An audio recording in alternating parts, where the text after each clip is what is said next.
Bonjour, aujourd'hui on va voir comment utiliser le logiciel Affinity.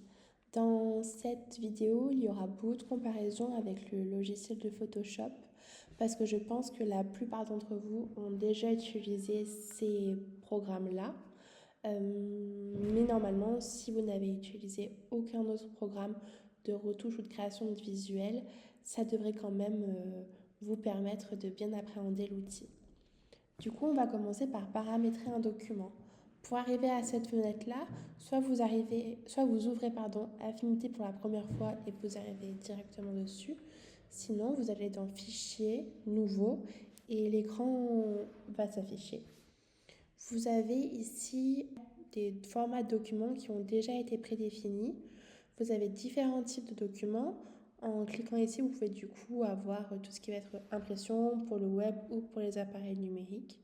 Ce qu'on va faire, c'est qu'on va paramétrer une taille de document qui va être très utile pour les chefs de produits puisque c'est la taille que vous allez utiliser pour tout ce qui va être photo de vos produits sur le site internet. Du coup, ça se passe à cet endroit-là.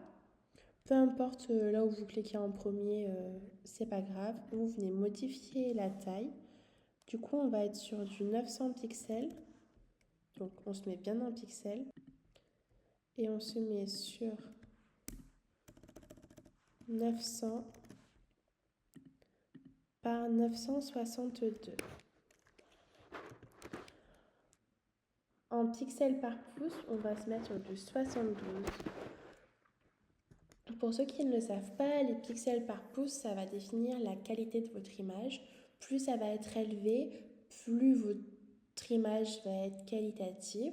Pour le web, du 72, ça suffit largement. Mais si par exemple, vous deviez faire une affiche ou peu importe un document pour de l'impression, on passerait sur du 300 ppp. À ce niveau-là, vous pouvez régler la couleur. Vous pouvez être soit sur du RVB, soit sur du CMJN. La différence, ça va être une différence d'utilisation. Pour tout ce qui est web format numérique, on reste sur le RVB. Et quand on créera un format qui sera destiné à l'impression, on passera sur du CMJN.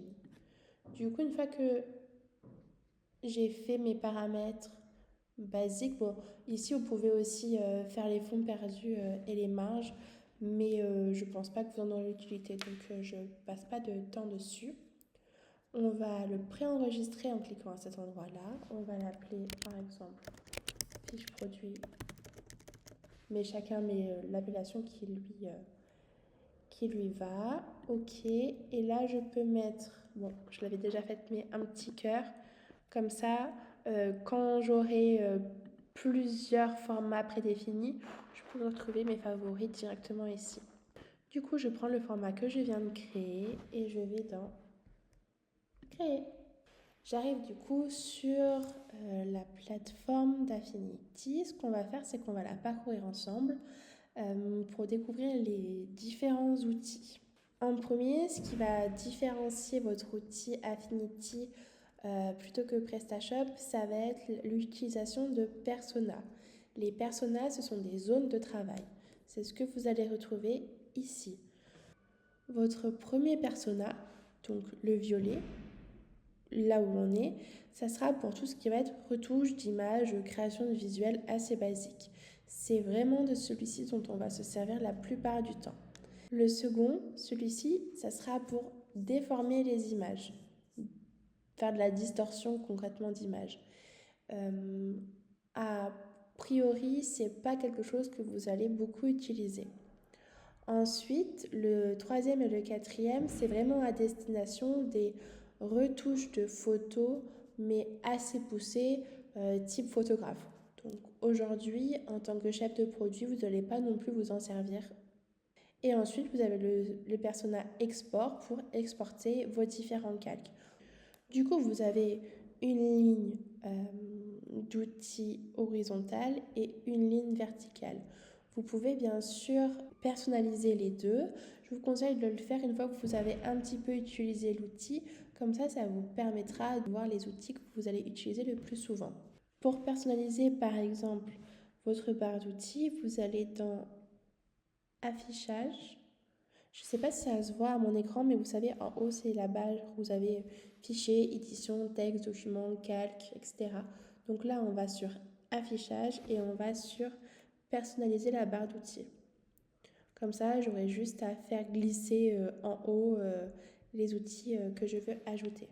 Et pour modifier la barre d'outils verticale, on va dans personnaliser les outils.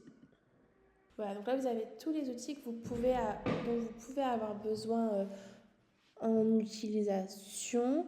Si vous modifiez, que vous vous trompez, vous pouvez cliquer sur réinitialiser. Donc on va parcourir les outils, mais on les comprendra mieux en les utilisant juste après. Du coup, le premier outil que vous allez trouver, c'est l'outil Vue. L'outil Vue, il permet de se déplacer dans votre espace de travail sans sélectionner les éléments qui seront sur votre plan de travail. L'outil déplacer pour déplacer justement les différents éléments.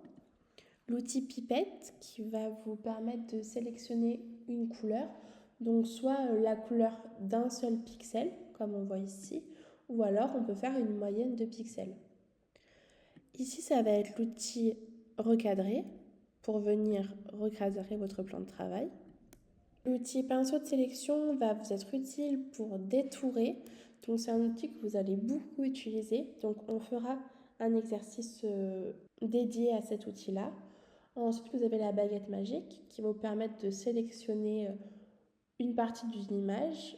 Vous pouvez venir jouer avec sa tolérance pour sélectionner plus ou moins précisément la partie que vous souhaitez sélectionner.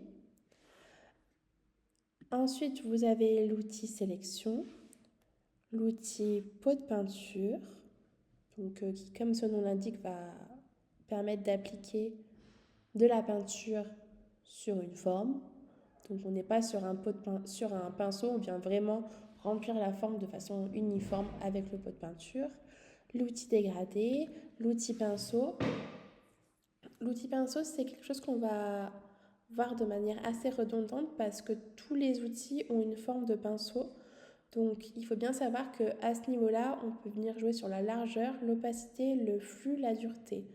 Vous allez prendre en main les outils et vous allez, au début, je pense, un peu tâtonner sur les flux et la dureté notamment, mais ça va vous permettre de bien comprendre comment l'utiliser, donc n'hésitez pas à tester différents réglages. Ensuite, on a le pinceau mélangeur qui vous permettra de mélanger les couches, mais vous n'en aurez pas forcément d'utilité. Vous avez l'outil pinceau effacé qui est la gomme, pareil. Vous avez du coup, comme pour le pinceau, différents aspects que vous pouvez régler, la largeur, l'opacité, le flux, la dureté. Ici, vous pouvez venir jouer sur la densité de vos éléments. Le pinceau de clonage, le pinceau d'annulation. Ici, vous avez le pinceau correcteur et ici, vous avez tout ce qui vous permet de modifier vos images. Moi, je suis sur le pinceau d'InPainting, mais vous, je pense que vous êtes plutôt sur le pinceau correcteur. On en reviendra plus tard. Je pense que celui-ci, vous allez beaucoup l'utiliser. Ça permet de modifier les pixels d'une image par rapport aux pixels qui l'entourent. Typiquement, si vous voulez enlever la rayure d'un objet, vous aurez juste à peindre sur la rayure et elle disparaîtra. Vous avez ensuite l'outil plume qui vous servira soit à créer des formes, soit à venir sélectionner. Je pense que d'ordinaire, vous avez aussi en dessous l'outil forme, donc avec toutes les formes que vous pouvez créer. Voilà pour la barre verticale. Après, on passe au studio. Donc sur la droite de votre écran, c'est là que vous allez pouvoir retrouver vos différents calques, les différents réglages et vous pouvez notamment retrouver dans l'onglet stock les 2 banques d'images photos gratuites et libres d'usage. Donc si vous recherchez un produit pour illustrer, une photo pour illustrer votre article de blog, Typiquement, je tape poubelle et je vais trouver des poubelles.